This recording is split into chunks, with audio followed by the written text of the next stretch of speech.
നമസ്കാരം, മലയാളി വാർത്തയിലേക്ക് സ്വാഗതം. കഴിഞ്ഞ ദിവസം തിരുവനന്തപുരം കവടിയാറിലുണ്ടായ അപകടം നമ്മളെല്ലാവരും നടക്കുന്നതാണ്. ഒരു ജീവൻ നഷ്ടമാകുന്ന സംഭവം ഉണ്ടായി. അതിനേക്കാൾ ഉപരി വേദനാജനകമായി മാറുന്നത് അവിടെ ഉണ്ടായിരുന്ന പലരും പറഞ്ഞ ചില കാര്യങ്ങളാണ്. അതായത് ഈ അപകടം കണ്ടു നിന്നിട്ട് അത്രയും പേരും അവിടെ അപകടത്തിൽപ്പെട്ട് ജീവൻ അല്ലെങ്കിൽ മരണത്തോട് മല്ലടിക്കുകയാണ്. അപ്പോൾ അവരെ രക്ഷിക്കുക അല്ലെങ്കിൽ അവരെ എത്രയും പെട്ടെന്ന് ആശുപത്രിയിൽ എത്തിക്കുക എന്നൊരു ശ്രമം ആരുടെ ഭാഗത്തുനിന്നും ഉണ്ടായില്ല. മറിച്ച് അതൊക്കെ മൊബൈൽ പകർത്താൻ പലരും ശ്രമിക്കുന്നുണ്ടായിരുന്നു എന്നതടക്കമുള്ള വിവരം അവിടെ നിന്ന് റിപ്പോർട്ട് ചെയ്യപ്പെടുകയുണ്ടായി.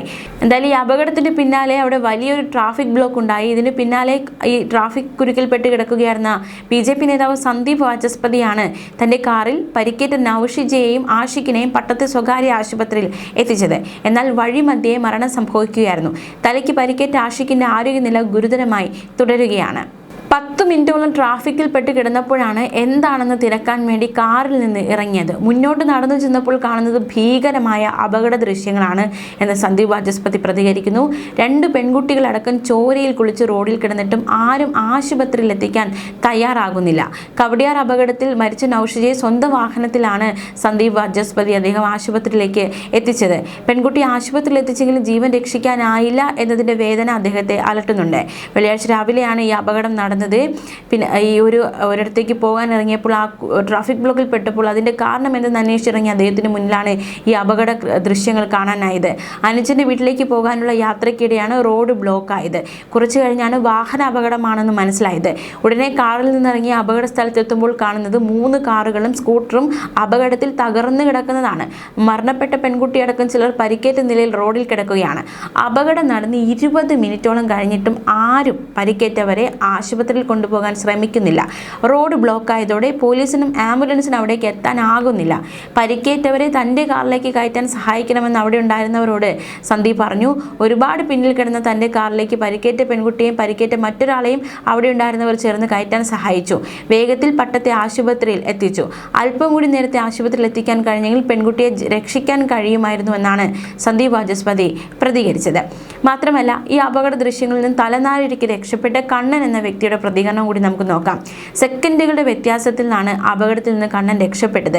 കൺമുന്നിൽ മറ്റൊരു ദുരന്തം കണ്ടതിൻ്റെ ഞെട്ടലിൽ കൂടിയാണ് കണ്ണൻ. കവടിയാർ വാഹനാപകടത്തിൽ നിന്ന് തലനാരിഴയ്ക്ക് രക്ഷപ്പെട്ട കണ്ണൻ കുറവങ്കോണം കവടിയാർ റോഡിലെ ഹീര ഫ്ലാറ്റിലെ താമസക്കാരനാണ്. സിനിമാ പ്രവർത്തകൻ കൂടിയാണ് അദ്ദേഹം.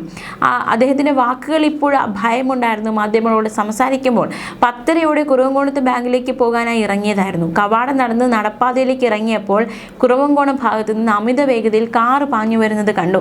ആ സമയത്ത് തിരക്കുള്ള റോഡിൽ ഇങ്ങനെയൊരു വാഹനം പാഞ്ഞു വരുന്നത് കണ്ടപ്പോൾ തന്നെ അസ്വാഭാവികത തോന്നിയതാണ്. പന്തികേട് തോന്നിയത് കൊണ്ട് ദൂരെ നിന്നും തന്നെ കൈകൾ ഉയർത്തി വേഗം കുറയ്ക്കാൻ ആവശ്യപ്പെട്ടു. അപ്പോഴേക്കും കാർ താൻ നിന്നിരുന്ന നടപ്പാതയിലേക്ക് പാഞ്ഞു കയറി. പെട്ടെന്നുണ്ടായ പ്രേരണയിൽ വലത്തേക്ക് ചാടി മാറിയതിനാൽ കാർ ഇടിച്ചില്ല. സെക്കൻഡുകളുടെ വ്യത്യാസം മാത്രമേ ഉണ്ടായിരുന്നുള്ളൂ. നടന്നതെന്ന് തിരിച്ചറിയും മുമ്പ് തന്നെ തൊട്ടടുത്ത് നിലവിളിയും വലിയ ശബ്ദവും. തിരിഞ്ഞു നോക്കുമ്പോൾ കാണുന്നത് തനിക്ക് പിന്നിലായി 2-3 പേർ കാർ ഇടിച്ച് തെറിച്ച് വീഴുന്നതാണ്. 3 പേർ ചോരയിൽ കുളിച്ച് നടപ്പാതയിലും റോഡിലുമായി കിടക്കുന്നതാണ്. 3 പേരെ ഇടിച്ചിട്ട് ശേഷം വീണ്ടും റോഡിലേക്ക് ഇറങ്ങിയ കാർ പാർക്ക് ചെയ്തിരുന്ന സ്കൂട്ടർ ഇടിച്ച് തെറിപ്പിച്ചു. പിന്നെയും മുന്നോട്ട് പാഞ്ഞ് എതിരെ വന്ന കാറിൽ ഇടിച്ച് കറങ്ങി മറ്റൊരു കാറിൻ്റെ മുൻവശത്ത് ഇടിച്ച് നിൽക്കുകയായിരുന്നുവെന്നും കണ്ണൻ പറഞ്ഞു. ഇത്രയും വലിയ അപകടം നടന്നിട്ടും ആദ്യമൊന്നും ആരും വാഹനം നിർത്തുകയോ പരിക്കേറ്റവരെ ആശുപത്രിയിൽ എത്തിക്കാൻ ശ്രമിക്കുകയോ ചെയ്തില്ല എന്നും കണ്ണൻ പ്രതികരിക്കുകയുണ്ടായി. 20 മിനിറ്റോളം പരിക്കേറ്റവർ റോഡിൽ കിടന്നു. ആരെങ്കിലും അപ്പോൾ തന്നെ ആശുപത്രിയിൽ എത്തിച്ചിരുന്നെങ്കിൽ ആ കുട്ടിയെ രക്ഷിക്കാമായിരുന്നുവെന്നാണ് കണ്ണൻ പറയുന്നത്. മാത്രമല്ല, പെട്ടെന്ന് വലിയ ശബ്ദം കേട്ടാണ് മറ്റു പലരും പുറത്തേക്ക് ഇറങ്ങിയത്. മുന്നിൽ കണ്ടത് രക്തത്തിൽ കുളിച്ചു കിടക്കുന്ന ഒരു പെൺകുട്ടിയാണ്. എന്താണ് സംഭവിച്ചത് തിരിച്ചറിയാൻ അല്പനേരമെടുത്തു എന്നാണ് ഹീര ഫ്ലാറ്റിലെ സുരക്ഷാ ജീവനക്കാരൻ്റെ പ്രതികരണം. തൻ്റെ മുന്നിൽ കിടന്ന പെൺകുട്ടി മരിച്ചുവെന്ന് ഇദ്ദേഹം പിന്നീട് അറിഞ്ഞു. ഗേറ്റിനോട് ചേർന്ന സെക്യൂരിറ്റി ക്യാബിനിൽ ഇരിക്കുകയായിരുന്നു അദ്ദേഹം. പുറത്തിറങ്ങി വശത്തേക്ക് നോക്കുമ്പോൾ 1-2 പേർ ഇടിയുടെ ആഘാതത്തിൽ തെറിച്ചു പൊങ്ങി തലയിടിച്ച് നടപ്പാതയിലും റോഡിലുമായി വീഴുന്നതാണ് കണ്ടത്. അപകടത്തിൽപ്പെട്ടവരെ ആശുപത്രിയിൽ എത്തിക്കാൻ ആദ്യം ആരും ശ്രമിച്ചില്ലെന്ന് ഇദ്ദേഹം പറഞ്ഞു. ഇതിനിടെ ഫ്ലാറ്റിലെ ഒരു താമസക്കാരൻ തൻ്റെ കാറിൽ 1-2 പേരെ ആശുപത്രിയിൽ എത്തിച്ചുവെന്നും അദ്ദേഹം പ്രതികരിക്കുകയുണ്ടായി.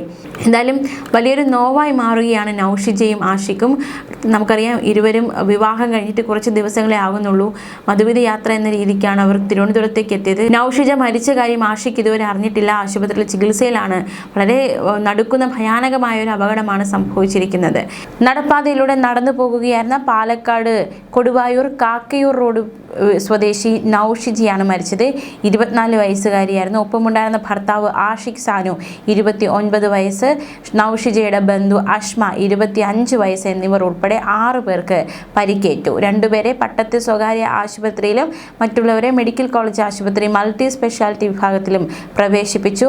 ആന്തരിക അവയവങ്ങൾക്ക് ഗുരുതര പരിക്കേറ്റ ആഷിഖ് സാനുവിനെ പിന്നീട് ആനയറയിലെ സ്വകാര്യ ആശുപത്രിയിലേക്ക് മാറ്റുകയും ചെയ്തു. പൊൽപ്പുള്ളി വേർക്കോലി നൌഷാദിൻ്റെയും ലൈലയുടെയും മകളാണ് നൌഷിജ.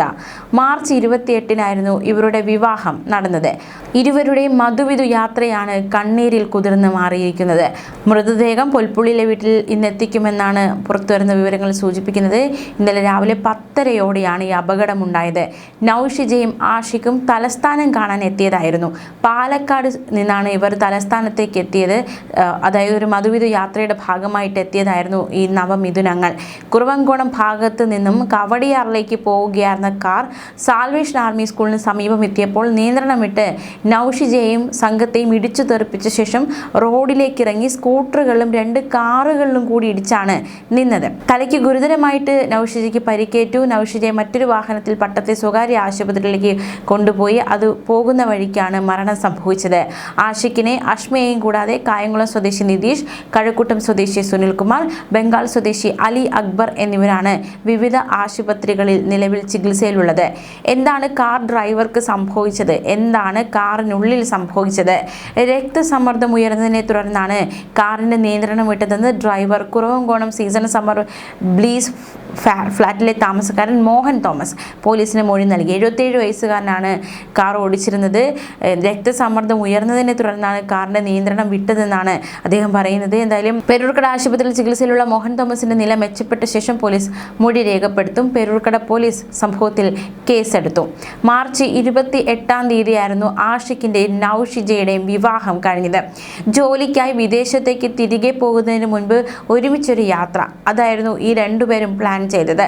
ആഷിഖ് ഭാര്യ നൌഷിജയും കൂട്ടി തിരുവനന്തപുരത്തേക്കാണ് വന്നത്. കോവളവും കന്യാകുമാരിയും കാണുക എന്നതായിരുന്നു ലക്ഷ്യം. എന്നാൽ ആ മധുവിധു യാത്രയാണ് വൻ ദുരന്തത്തിൽ അവസാനിച്ചത്. മാർച്ച് 28-നായിരുന്നു കൊടുവായൂർ സ്വദേശി ആഷിഖും പൊൽപ്പുള്ളി വേർകോലി സ്വദേശിനി നൌഷിജയും വിവാഹിതരാകുന്നത്. ജീവിതത്തിലേക്ക് ഒന്നിച്ച് അവർ കൈപിടിച്ച് കയറിയിട്ട് ദിവസങ്ങൾ പോലും ആയിട്ടില്ല.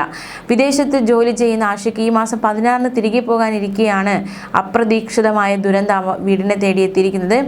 വീട്ടിൽ നിന്നും കൊടുവായൂർ വരെ ആഷിഖിന്റെ പിതാവ് നിജാമുദ്ദീനൊപ്പം ഉണ്ടായിരുന്നു. പാലക്കാട്ട് നിന്ന് വോൾവോ ബസ്സിലായിരുന്നു തിരുവനന്തപുരത്തേക്ക് ഇരുവരും എത്തിയത്. ഇന്നലെ രാവിലെ തിരുവനന്തപുരത്തെത്തിയ ശേഷം വിളിച്ചിരുന്നതായും കുടുംബാംഗങ്ങൾ പറയുന്നു. എന്നാൽ പിന്നീട് നൌഷിജയുടെ മരണവിവരമാണ് കുടുംബാംഗങ്ങൾ കേട്ടത്. നടപ്പാതയിലൂടെ നടക്കുകയായിരുന്നു. അതിനിടെ നിയന്ത്രണം വിട്ട വാഹനം ഇടിച്ച് ഇരുവർക്കും പരിക്കേറ്റു എന്ന് മാത്രമാണ് ആദ്യം ബന്ധുക്കളോട് പറഞ്ഞത്.